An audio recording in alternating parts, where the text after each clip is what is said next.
जता हेरो सबैतिर गड्डी मात्र देख्छु 12 गिलास पिएपछि बाङ्गे लौरो टेक्छु भोलिपल्ट हिसाब गर्दा बाजेको बिहा देख्छु घरमा जाने चलन छैन गाउँमा जाँदै जान्न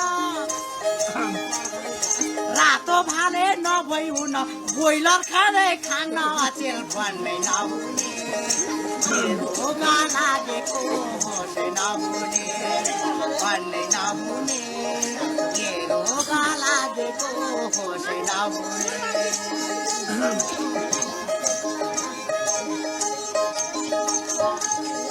सबै कुराहरू त पूर्ववक्ता साथीहरूले राखिसक्नुहुन्छ थप धेरै भनिरहनु पर्ने केही कुरा छैन खाली म प्रदेश नम्बर 1 कै बेला भएको हुनाले अलिक थकित हालतमा भए पनि यहाँ उपस्थित हुन आएको म केही कुराहरू मात्रै भन्छु देशको परिस्थितिको बारेमा साथीहरूले बताइसक्नु भएको छ केही मान्छेहरू कोकोलो मचाएर हिँडेका छन् हल्ला खल्ला गरेर हिँडेका छन् केहीलाई बडो पीर पनि परेछ त्यस कुरासँग देश बर्बाद हुन लाग्यो देश डुब्नै लाग्यो कहाँ देख्नुभयो उहाँहरूले केपी ओलीले संविधान च्यात्यो धुजै पार्यो त्यो पनि भने सुन्यो र उहाँहरूलाई साह्रै पीर परेछ यस्तो देशै बर्बाद हुन लागेको बेला पनि केपी ओलीको अनुहार चाहिँ नि अँध्यारो छैन मुस्कुराइराखेको छ हाँसिराखेको छ कस्तो मान्छे होला देशै बर्बाद हुँदाखेरि पनि मुस्कुराइराखे उहाँहरूले बर्बाद पार्न नपाएकोमा उहाँहरूको चिन्ता मात्रै हो उहाँहरूले देश बर्बाद पार्न नपाउँदा मैले अनुहार अँध्यारो किन लगाउने उहाँहरूले बर्बाद गर्न खोज्नु भएको थियो बर्बाद गर्न दिएन बर्बाद पार्न पाउनु भएन अँध्यारो मुख किन पार्न उहाँहरूलाई बडा चिन्ता लागेछ दुःख लागेछ केपी ओली मान्छे हँसाउँछ मान्छे हँसाएर हिँड्छ अनि के म मान्छे मार्दै विधवा बनाउँदै टुरा बनाउँदै चोरी बनाउँदै दुनियाँलाई रुवाउँदै हिँड्नु त मैले दुनियाँलाई रुवाउँदै हिँडौँ हँसाउँदै हिँड्छ मान्छेलाई म देशैको अनुहारमा मुस्कान ल्याउन चाहन्छु म हाम्रा बालबालिकाको अनुहारमा मुस्कान ल्याउन चाहन्छु हाम्रा किशोरीहरूको अनुहारमा मुस्कान ल्याउन चाहन्छु हाम्रा युवाहरूको अनुहारमा मुस्कान ल्याउन चाहन्छु हाम्रा बाआमाहरूका अनुहारमा मुस्कान ल्याउन चाहन्छु अनि मजदुर किसानहरूका अनुहारमा त्यसै कारण हामी थुप्रै कामहरू गरिरहेका छौं गरिबका लागि जनताका लागि सडकमा बालबालिकाहरू रहनु हुँदैन अभिभावक विहीन भएर उनीहरूका आँखामा आँसु हुनु हुँदैन उनीहरूका चेहरामा मुस्कान हुनुपर्दछ सरकारले अभिभावकको काम गर्नुपर्दछ भनेर मैले भनेको छु र त्यो काम हामी गरि पनि रहेका छौं अनि विभत्स क्रियाकलाप विभत्स दृश्य हेरेर दुनियाँ रुवाउने पनि एक किसिमले हो र कसैको घोडा खोर्सिया छ कसैको गाडी खोर्सिया छ कसैको खेत खोर्सिया छ कसैको घर खोर्सिया छ कसैको पैसा खोर्सिया छ रुवाउने पनि तरिका एउटा मात्रै हो र मारेर पनि रुवाएको छ कुटेर पनि रुवाएको छ लुटेर पनि रुवाएको छ अनि मैले हँसाएँ भनेर पीर परेको छ मान्छे हाँसे अरे जक्करै रहेछ जक्करै हँसारै खतम पारे हुन्छ नेपाली जनता हाँसेकोमा किन पीर परे होला भनेर अचम्म लाग्यो नेपाली जनता खुसी भए हाँसे किन पीर पर्नु रुवाउन खोजेका थियौ सक्दैनौ सकेनौ रुवाउन दिने छैन अनि हामी किन पीर मान्ने हामीले लामो समय संघर्ष गरेर यति लामो सङ्घर्ष गरेर बलिदानपूर्ण सङ्घर्ष गरेर जुन उपलब्धि हासिल गरेका छौँ त्यो कसैको इसारामा कसैको स्वार्थका लागि वा आफ्नै निजी स्वार्थका लागि कसैले पनि जनताले प्राप्त गरेका यी उपलब्धिहरूलाई तलमाथि गर्न सक्ने छैन, गर्न दिने छैन। आज नेपाली जनता सचेत छ, सजग छ। देश प्रतिगमनतर्फ फर्किन सक्दैन, देश अगाडि बढ्छ। अन्यायतर्फ होइन न्यायतर्फ, अविकासतर्फ होइन विकासतर्फ, अशिक्षातर्फ होइन शिक्षातर्फ देश अगाडि बढ्छ। हिजो मात्रै हामीले नयाँ एप्स को सुरुवात गर्यौं, नागरिक ऐप। त्यसले जनतालाई ठूलो सहुलियत सुविधा पुर्याउँछ र सँगसँगै भ्रष्टाचार नियन्त्रणमा महत्त्वपूर्ण योगदान गर्छ। आधुनिक नेपाल, डिजिटल नेपाल निर्माण गर्ने बाटोमा त्यसले हामीलाई अगाडि बढाउँछ। त्यो हिजो मात्रै हामीले सुरु गरेका छौँ। योजना आयोगको विकासका समस्याहरू समाधान गर्ने समिति छ, राष्ट्रिय विकास समस्या समाधान समिति। त्यसको हामी हिजो लामो बैठक गर्यौं। समस्याहरू के छन्? कोभिड-19 को समस्या छ, अरू समस्याहरू छन्। रुलिङ पार्टीभित्र सत्ता सञ्चालन गर्नुपर्ने सत्ताधारी पार्टीभित्र भएको कपटपूर्ण तमासा, त्यस तमासाले पनि व्यवधान गरेको थियो।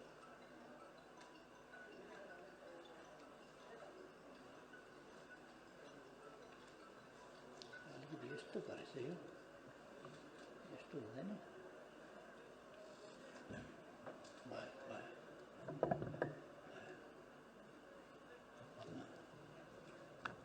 ठिक छ।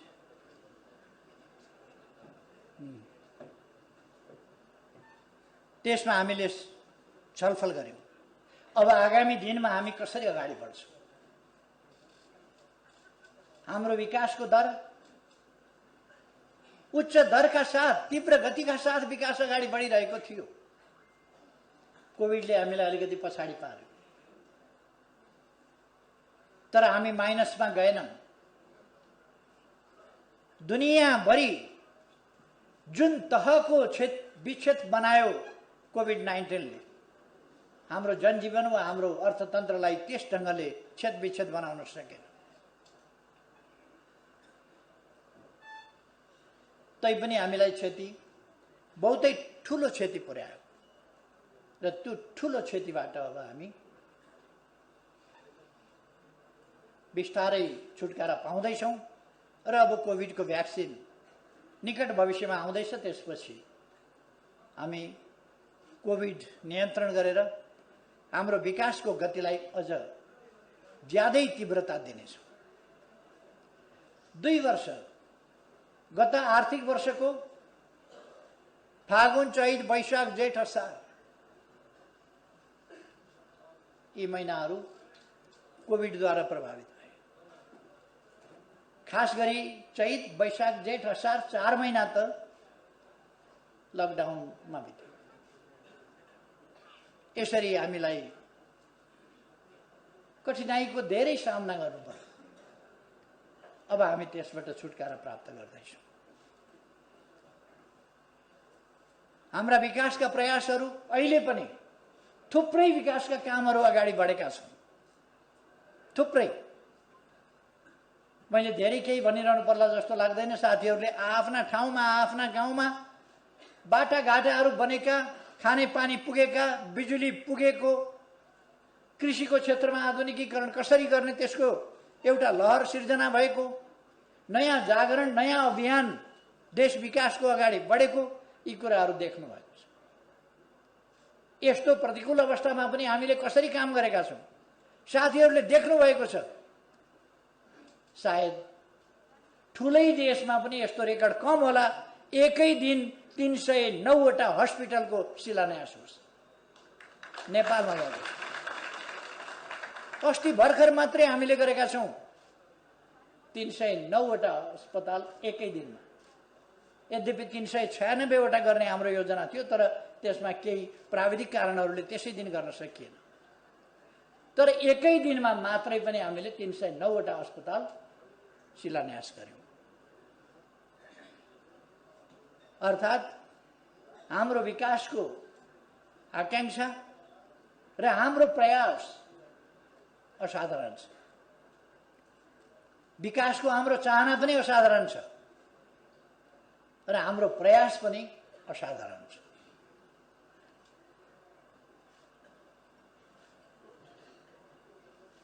अहिले निर्वाचनमा जाँदा देश सङ्कटमा पर्यो भन्छ।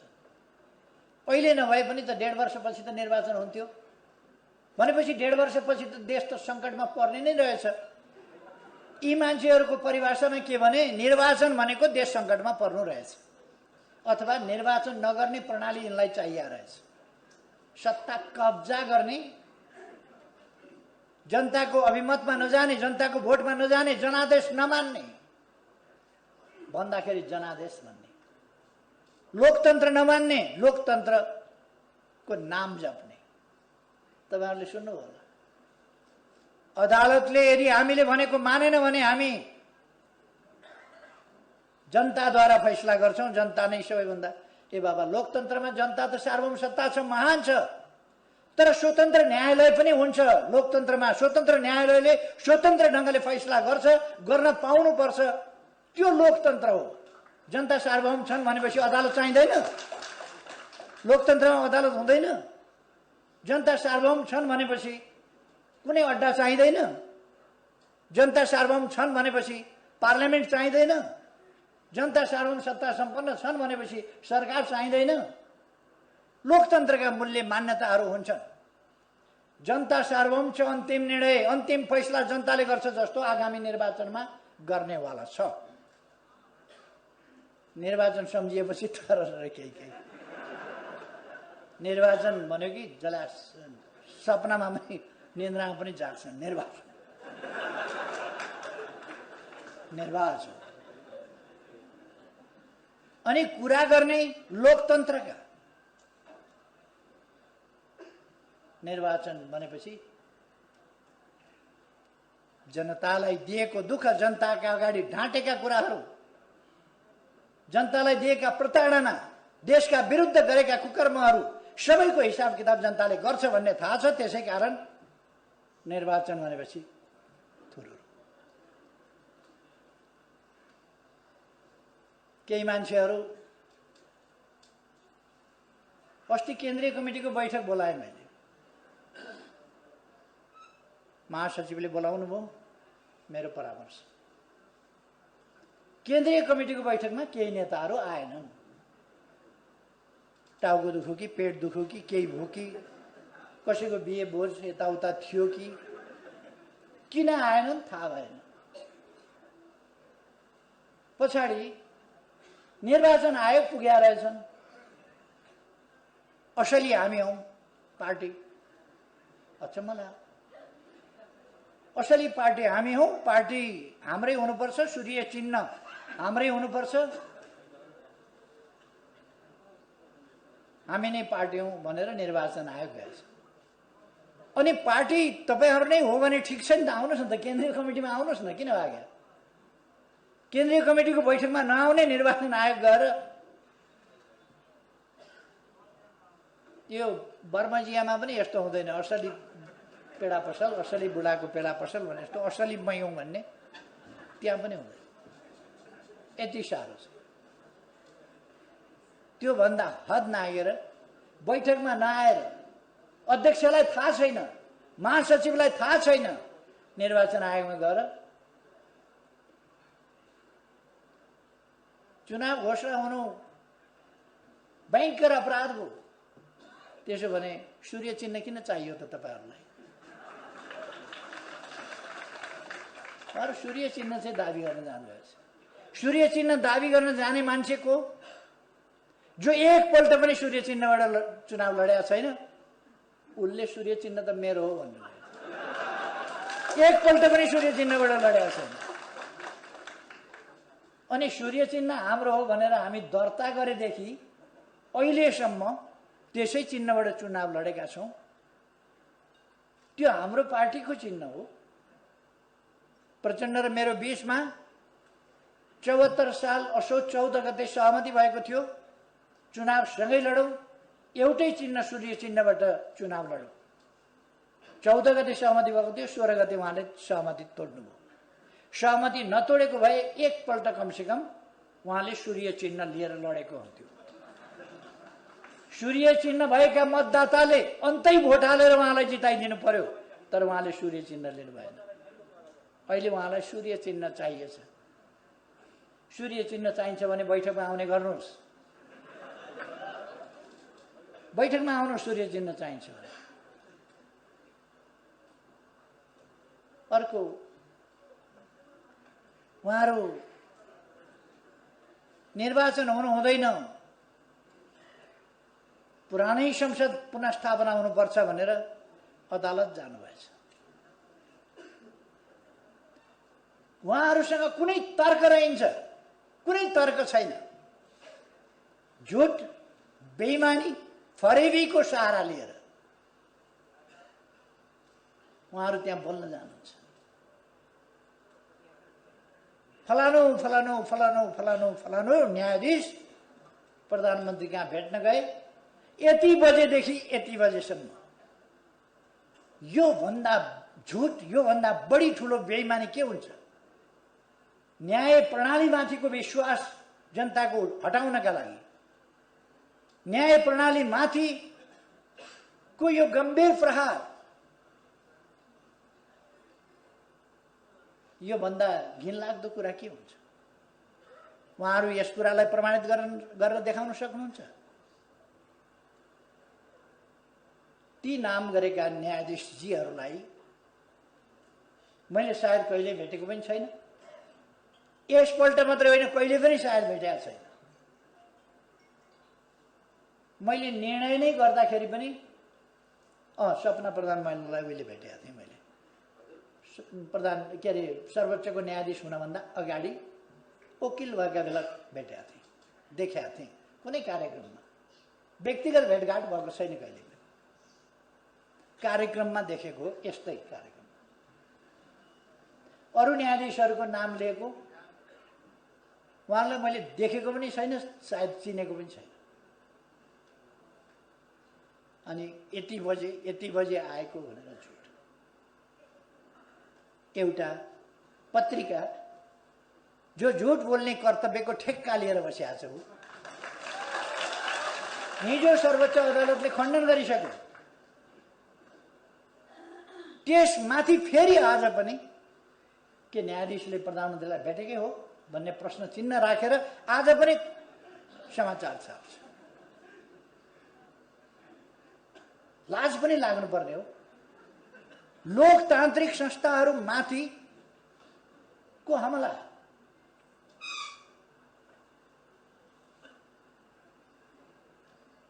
केही तर्क रहन्छ उहाँहरूसँग। अनि के भन्नुभएछ? मन्त्री परिषदले गरेको निर्णयमा संविधानका धारा खुलाइएको छैन। मन्त्री परिषदले प्रतिनिधि सभा विघटन गरेर नयाँ निर्वाचनमा जाँदा त्यसको निर्णय गर्दा धारा खुलाएर गर्नुपर्छ भन्ने कुन संविधानमा, कुन कानुनमा छ? त्यति त कमसेकम बहस गर्न जाने, सर्वोच्च अदालतसम्म बहस गर्न जानेहरूलाई थाहा हुनुपर्छ नि त्यो संविधानको कुन धारामा छ, कुन ऐनको धारामा छ, कुन नियमावलीमा छ। त्यसपछि क्याबिनेटको निर्णय नभए पनि हुने हो, तर क्याबिनेटको निर्णय गरेर खुलेआम भनेर उहाँहरूको जस्तो लुकेर 3:30 बजे दर्ता गर्न लगेकोलाई बिहान 10:40 मै म कहाँ आएको थियो भनेर किर्ते शनाखत गरेर चल्ने हाम्रो चलन छैन। हामीले मन्त्री परिषदमा निर्णय गर्दा नेपालको संविधान बमोजिम प्रतिनिधि सभा विघटन गर्ने र नयाँ निर्वाचनमा जाने भन्ने निर्णय गर्यौं। स्वाभाविक हो। त्यसपछि त्यो निर्णय सिफारिस गर्दा प्रधानमन्त्रीले गर्ने हो। वकिलहरूलाई यति थाहा हुनुपर्छ नि, त्यो प्रधानमन्त्रीले सिफारिस गर्ने हो। प्रधानमन्त्रीले सिफारिस गर्दा संविधानको धारा 76 को 1 उपधारा 1, धारा 76 को उपधारा 7 र संविधानको धारा 85 तथा हाम्रो आफ्नै देश र अन्य हाम्रै जस्तो संसदीय प्रणाली भएका देशहरूमा भएका अभ्यासहरूलाई समेत ध्यानमा राखी विघटनको यो सिफारिस गरेको छु भनेर मैले सिफारिस गरेको छु। त्यही कुरा कोट गरेर, त्यही कुरा उल्लेख गरेर राष्ट्रपतिबाट विघटन भएको छ। राष्ट्रपतिको विघटन नै सन्देहास्पद कठैभरि। कमसेकम तर्कमा आउनुहोस् न, कमसेकम बहसमा आउनुहोस् न, संविधानका धारामा आउनुहोस्, संविधानको मर्ममा आउनुहोस्, संविधानको अक्षरमा आउनुहोस्, संसदीय अभ्यासमा आउनुहोस्, संसदीय प्रणालीका अभ्यासमा आउनुहोस्, देश दुनियाँका अभ्यासमा आउनुहोस्। म साथीहरूलाई सोध्न चाहन्छु एउटा कुरा, नेकपा अथवा नेपाल कम्युनिस्ट पार्टी नेकपा भन्ने नामको हाम्रो पार्टीमा जस्तो भाँडभैलो, अराजकता, अनुशासनहीनता, आन्तरिक अन्तर्ध्वंस कुनै पार्टी संसारको कतै देख्नुभएको छ? अरू कुनै पार्टीमा यस्तो देख्नुभएको छ? आफ्नै अध्यक्षका विरुद्ध टेलिभिजनमा गयो, बुरुक बुरुक उफ्रियो, मन परी बोल्यो, अखबारमा गयो, उफ्रियो, बोल्यो। यति अराजकता, यति अनुशासनहीनता देख्नुभएको छ? कुनै देशको राष्ट्रपतिमाथि गाल मुखाल अश्लील जे पाए त्यही बोलेको कुनै असभ्य भन्दा असभ्य कहीँ कोही छ भने पनि नेपालका केही बुद्धिजीवीहरू बाहेक अरूले बोल्या सुन्नुभएको छ? केही बुद्धिजीवीहरू, केही जानकारहरू, केही राजनीतिज्ञ हौँ भन्नेहरू कस्तो बनाउन खोजेको छ यो देशलाई? कस्तो बनाउन खोजेको छ? राष्ट्रपतिको संस्था, राष्ट्रको सर्वोच्च संस्था, त्यसको मान मर्दन गरेको छ, बेइज्जती गरेको छ, गाल मुखाल त्यसमाथि तथा नाम बोलेको छ र त्यसको एकदमै हुर्मत लिएको छ।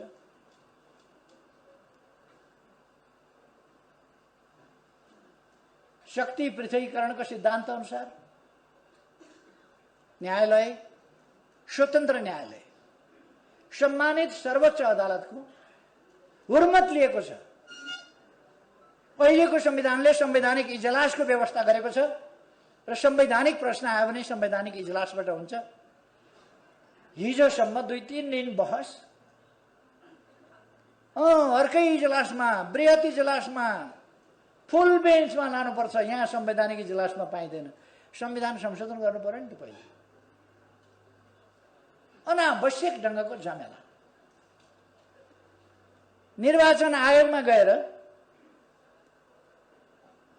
मलाई अचम्म लागेको थियो, केन्द्रीय कमिटीमा बैठकमा आएनन् नेताहरू, कहाँ गए भनेर माइतीघर मण्डलामा देखियो यहाँ छौँ भनेको।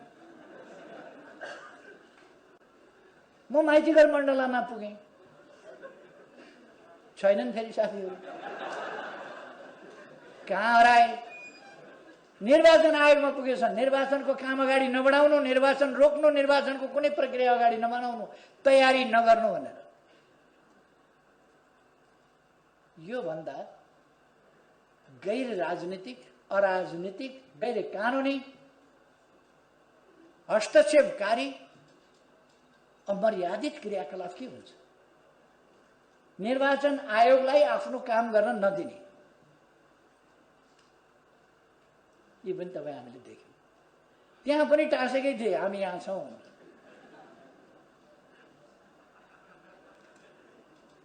उहाँहरूको त्यो एउटा ब्रान्ड नै हुन लागेछ, हामी यहाँ छौँ वाला ब्रान्ड।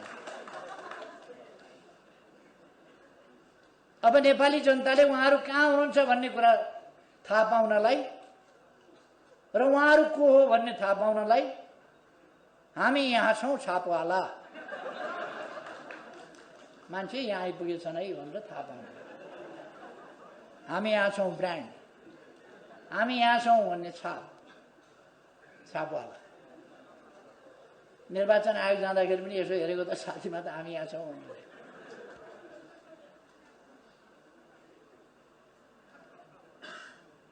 खैर, निर्वाचन आयोगमा गएर निर्वाचनको प्रक्रिया रोक्न, यो निर्वाचन आयोग सधैँ निर्वाचनको तयारीमा हुन्छ। सधैँ जति बेला निर्वाचन जति बेला पनि लाग्न सक्छ। उपनिर्वाचन गर्नुपर्ने हुन्छ, बीचमा निर्वाचन गर्नुपर्ने हुन्छ, जुनसुकै बेला पनि। त्यसकारण आफू, उसको नामै निर्वाचन आयोग, कामै निर्वाचन, त्यसकारण ऊ सधैँ तयार हुन्छ। निर्वाचन घोषणा भइसकेपछि त तोकिएका मितिमा उसले निर्वाचन सम्पन्न गर्नुपर्ने भएको हुनाले ऊ त्यो तोकिएकै मितिमा निर्वाचन सम्पन्न गर्न क्रियाशील भइहाल्छ, मिति तोकिने बित्तिकै। अनि लोकतन्त्रका पक्षधरले संसद विघटन भइसकेका छ, निर्वाचन नगराउनुहोस् भन्छ। कहाँ लान खोजेको देशलाई? आरोपहरूलाई विभिन्न किसिमका लगाउने, तर उहाँहरूले देशलाई लान खोजेको कहाँ? प्रतिनिधि सभा विघटन भइसक्यो, निर्वाचन गर्नु हुँदैन भन्नुहुन्छ उहाँहरू। अनि उहाँहरूले धाक लाउने गर्नुभएछ, धाक लाउने गर्नुभएछ। नत्र हामी सडकबाटै यो गर्छौँ त्यो गर्छौँ भनेर।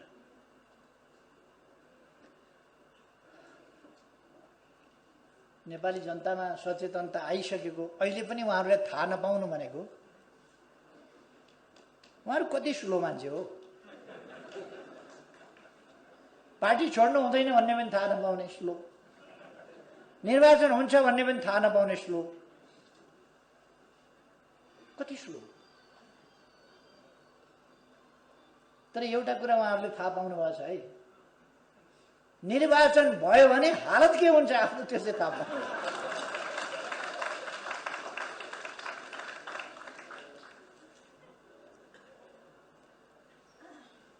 अनि अस्ति मैले केही ठाउँहरूमा भने उहाँहरूले केपी ओलीलाई अध्यक्षबाट निकाल्दिउँ, हटाइदिउँ, पार्टीबाटै निकाल्दिउँ भनेर के घोषणा गर्नु। अचम्म लाग्छ। प्रथम अध्यक्षलाई हिजो एकता हुँदाखेरि पनि कमसेकम ठुलो पार्टीको अध्यक्षलाई, एकता भएपछि पनि प्रथम अध्यक्षलाई, राजनीतिक हिसाबले पनि अलिक जेठो पुरानै अध्यक्षलाई, उहाँहरू 33 वर्षदेखि हुनुभएको छ। हुन त हामी पुराना हौँ भन्नु होला, तर अध्यक्षमा चाहिँ उहाँहरू पुरानो हो।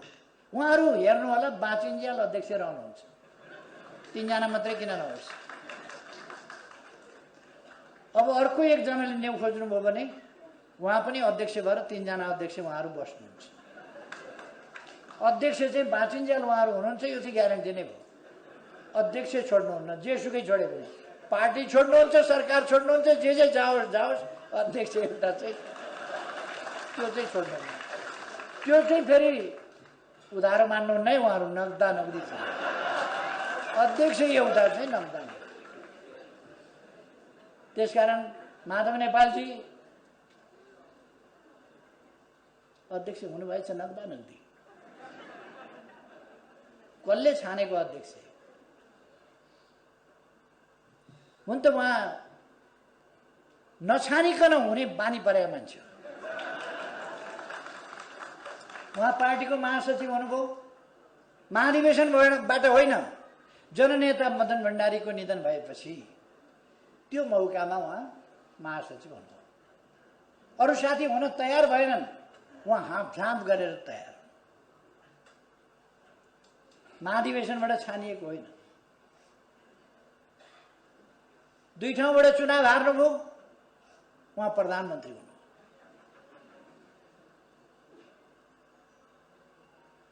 यसपल्ट मसँग चुनाव हुनुभयो, हाताहाती चाहियो अध्यक्षले कि ले भन्नुहुन्छ। बरु चुनाव अगाडि नै मलाई भनेको भए म छोडिदिन्थेँ होला, 3-4 पल्ट छोडिदिएकै थिएँ, के हुन्थ्यो, फेरि छोडिदिन्थेँ होला।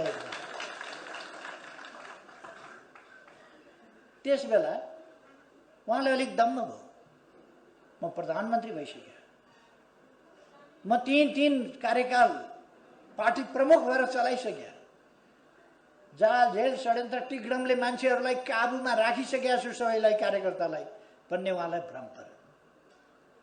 त्यसकारण मसँग लड्न तयार हुनु।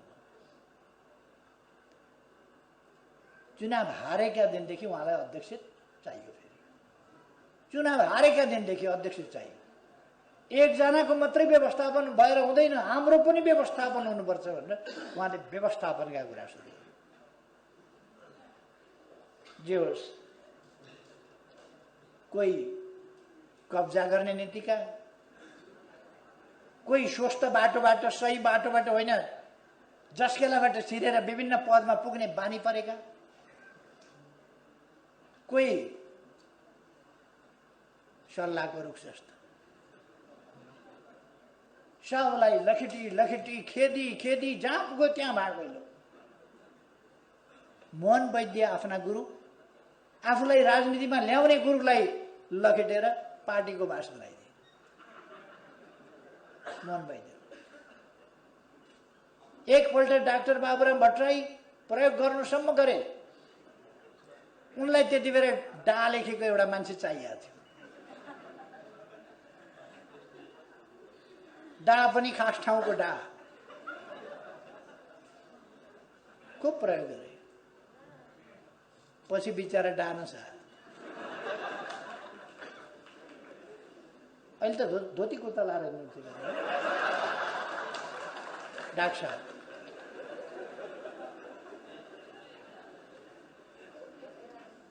मान्छे झुक्क्याउन त्यता जानुहोस्, झुक्क्याउनका लागि।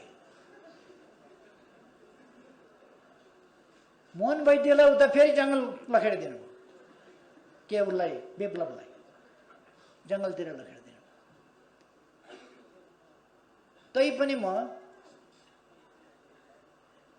हारिन। मान्छे हो यो बाबा। भालुलाई त मान्छेले ल्याएर तालिम दिएको छ, बाँदरलाई त मान्छेले ल्याएर तालिम दिएको छ, त मान्छे हो किन तालिम दिन सकिन भनेर समाजतिर ल्याएर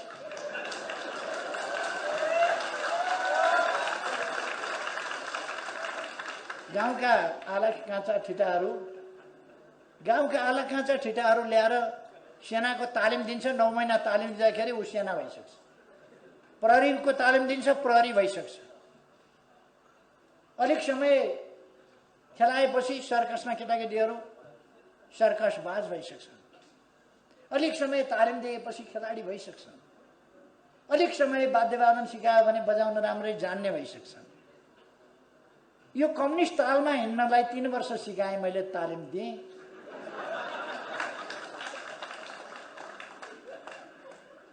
म बजाउँछु डुक तबेला, ऊ नाच्छ धामीकी जस्तो।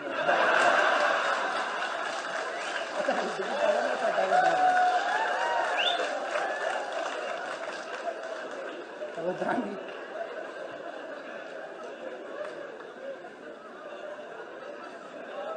धामी नाच्दा नाच्दै त यता पशु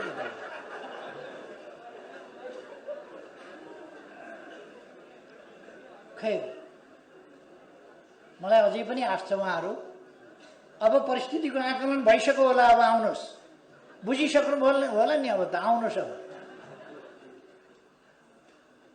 आउनुहोस् पार्टी। तपाईँको अध्यक्ष पद खोज्या छैन, मलाई थाहा छ नि। अध्यक्षकै लागि मरिमेट्ने मान्छे हो तपाईँहरू। खोज्या छैन, अहिले पनि छँदैछ अध्यक्ष पद। आउनुहोस्। वरिष्ठ नेताहरूका पद पनि छँदैछन्, आउनुहोस्, बस्नुहोस्।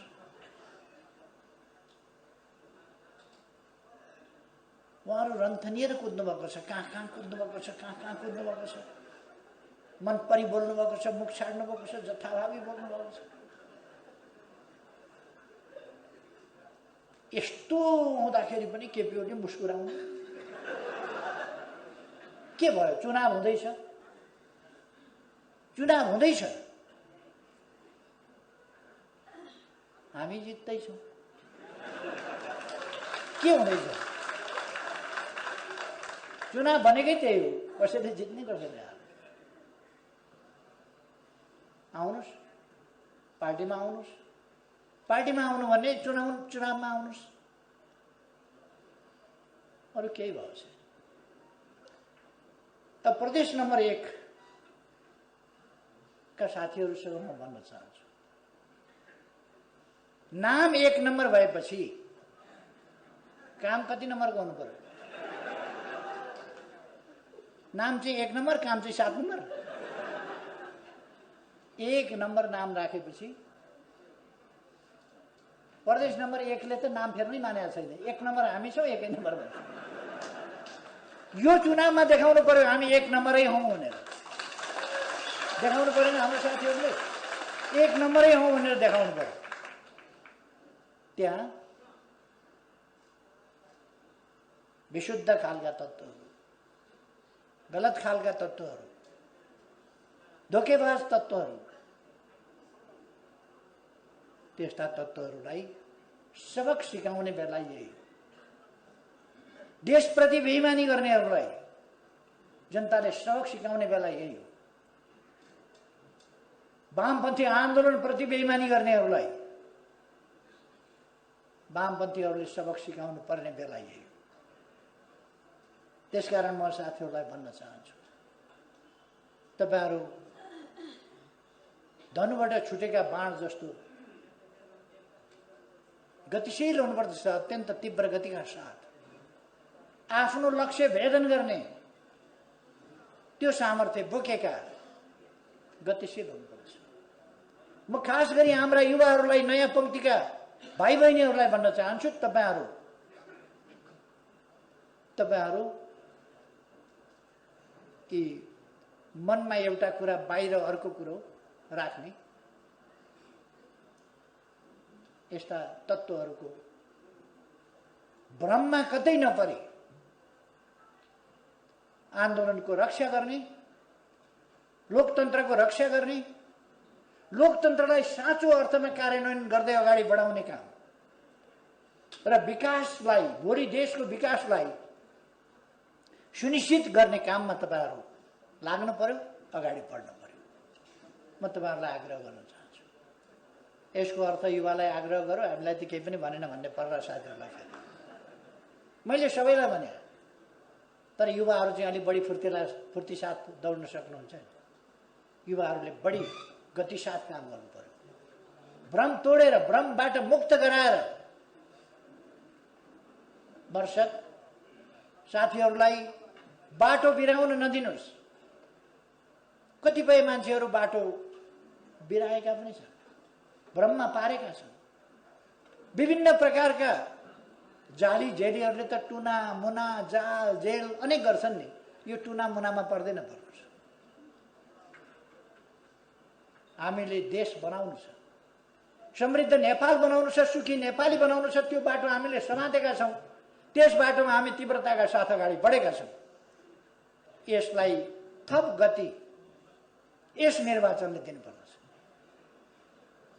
निर्वाचनमा यस्तो एउटा जनताको आन्दोलनको आँधी बेरी सिर्जना गर्नुपर्दछ, तुफान सिर्जना गर्नुपर्दछ, जसबाट हामी सही देशभक्तपूर्ण विचारहरू त्यसलाई अगाडि बढाउन सकौँ। देश विकासका कामहरूलाई अगाडि बढाउने विचारहरूलाई रक्षा गर्न सकौँ। त्यसै गरेर देश बनाउने शक्तिलाई कमजोर हुन नदिऊ, सुदृढ गरौँ। सुदृढ शक्ति नभइकन देश बनाउन सकिँदैन। तपाईँ हामीले देखेका छौँ के अर्थ हुन्छ विचारको, के अर्थ हुन्छ लिडरसिपको, के अर्थ हुन्छ मजबुत पार्टीको। त्यो तपाईँ हामीले देखेका छौँ। चुनावभन्दा अगाडि कमसेकम हामी तपाईहरूका समक्ष के वितरण गर्नेछौँ भने यसपल्ट दोस्रो पल्ट म प्रधानमन्त्री भएको फागुन 3 गते बाटो कति बनेको थियो देशमा, त्यस यता कति बन्यो, कतिका दरले वर्षमा बन्ने गरेको थियो, त्यति बेला। अहिले दिनमा कति भन्ने गरेको छ, म वर्षको हिसाब गर्दिनँ, दिनको। अहिले जनसङ्ख्या कति जनसङ्ख्याले बिजुली पायो, त्यस बेलासम्म कतिले पाएको थियो? कतिले बिजुली पायो? कति कहाँ खानेपानी पुग्यो? यातायात सुविधा कहाँ पुग्यो? कहाँ अस्पताल बने, कहाँ शिक्षालय बने, कहाँ के बने? भूकम्पबाट पुनर्निर्माण कति भयो यस बीचमा? यी सबै कुरा तुलनात्मक रूपमा तपाईहरु समक्ष ल्याइनेछ। त्यसकारण म साथीहरुलाई आग्रह गर्न चाहन्छु, कुनै पनि किसिमको भ्रममा नपरेर दृढतापूर्वक अगाडि बढौं, भ्रमलाई तोडेर अगाडि बढौं। हाम्रा उद्देश्यहरू, महान उद्देश्यहरू, हाम्रो देशभक्ति, हाम्रो राष्ट्रवाद, हाम्रो राष्ट्रिय स्वाभिमान, हाम्रो विकासको नीति, हाम्रो प्रतिबद्धता, हामीले गरेका काम त्यसअनुसार, हाम्रा उपलब्धिहरू र अब हामी के गर्न चाहन्छौं भन्ने कुरा सविस्तार ठीक ढंगले लिएर जनताका बीचमा जाउँ। म साथीहरुलाई आग्रह गर्न चाहन्छु, हामीलाई थाहा छ हामी निर्वाध ढंगले काम गर्न पाउँदैनौं। कतिपय विरोधीहरू केही गर्नु पर्दैन विरोधीका लागि, आफै विरोधी हुन्छ। जस्तो आजैका अखबार हेर्नुभयो भने तपाईले देखिहाल्नुहुन्छ, जन्मसिद्ध विरोधी किन भयो भने त्यसको जन्मै विरोध गर्नका लागि गराइएको हो। जन्मै भएको गराइएको त्यही विरोध गर्नका लागि।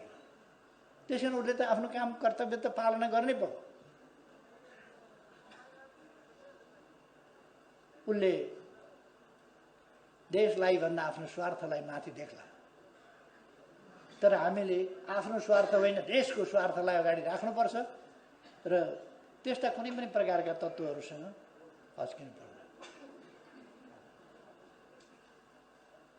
खैर मैले धेरै समय नलिउँ, मैले अघि नै भने म अलिक धेरै नै थकित हालतमा पनि छु।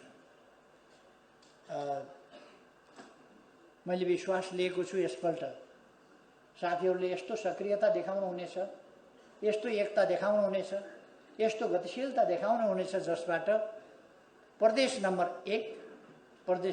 1 कै रूपमा उदाउँछ।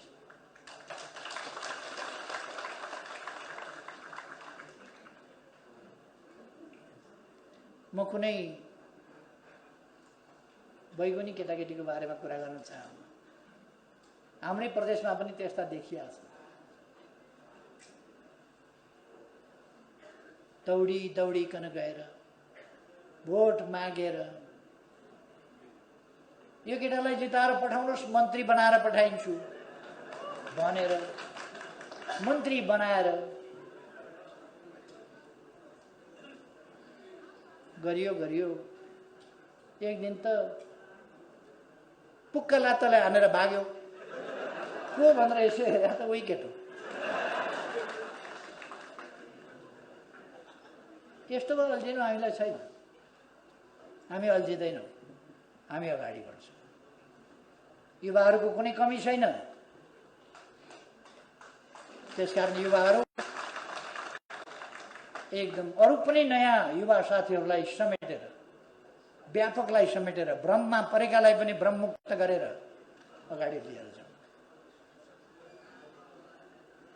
तपाईहरुको सक्रियताले देशलाई अझ सजिलो बाटोमा अगाडि बढाउन, सजिलो बिन्दुमा पुर्याउन महान योगदान गर्न सकोस्, तपाईहरुका मेहनत सफल हुन सकुन्।